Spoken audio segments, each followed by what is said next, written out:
आता तुला एक चांगली तू कोण आहेस नक्की सांग. नेमकं हात खाली कर. आणि हे आणता नेमकं सांग. तू काय सांगतोय ना जादू काय सांगतो लोकांना हा काय करतो घाबरवतो लोकांना. मी जादूटोना करीन बोलतो तुमच्यावर. हा आरामवर बोलतो तुमच्यावर मी जादूटोना करीन. जय महाराष्ट्र. मी अंकुश राजपूत, मनसे कामगार सेना उपचिटणीस.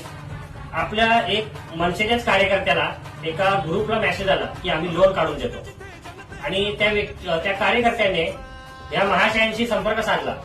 तर ह्यांनी सांगितलं की 9,500 रुपये द्या, मी तुम्हाला लोन काढून देतो. तर मग ह्यांनी हे आपले मित्र आहेत सचिन भाऊ, यांचं विजिटिंग कार्ड गेल्या 4 दिवसापूर्वी यांच्या ऑफिसमधून जाऊन विजिटिंग कार्ड घेतलं या सचिन भाऊंचं.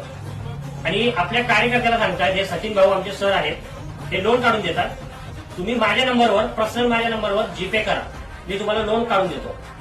त्याच्यानंतर दुसरी गोष्ट अशी सांगतो हा की अंबरनाथ नगर परिषदेमध्ये मी मनसेचा उमेदवार म्हणून उभा आहे. मनसेचा उमेदवार आहे. मनसेचा उमेदवार म्हणून पक्षाचं नाव खराब करतो. मुंबईत इलेक्शन लढतोय, मनसेला वोट करा. मुंबईत हा इलेक्शन लढतो सांगतो. दिसतोय का हा मनसेतून इलेक्शन लढतोय मी असा मेसेज केलाय. पक्षाचं नाव खराब करतो. त्यानंतर दुसरी गोष्ट तिथं बघून सॉरी पक्षाचं नाव त्या व्यतिरिक्त दुसरी गोष्ट अशी की ज्या ग्रुपला हा ऍड होता त्या ग्रुपला जाऊन त्या ग्रुपमध्ये ज्या महिला ऍड असतील त्या महिलांना अश्लील व्हिडिओ पाठवण्याचा हा काम करतो. महिलांना अश्लील व्हिडिओ पाठवतो. अशा ह्या हरामखोराचा चेहरा लक्षात ठेवा.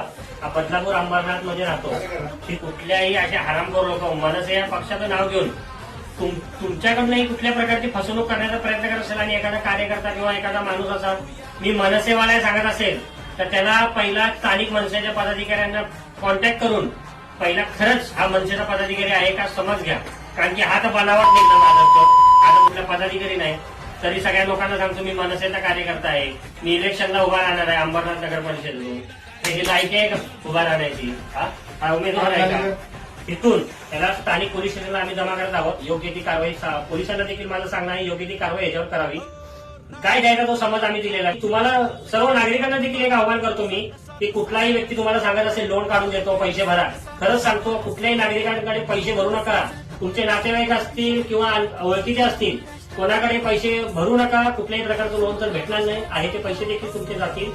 कृपया विनंती करतो भरू नका आणि याला योग्य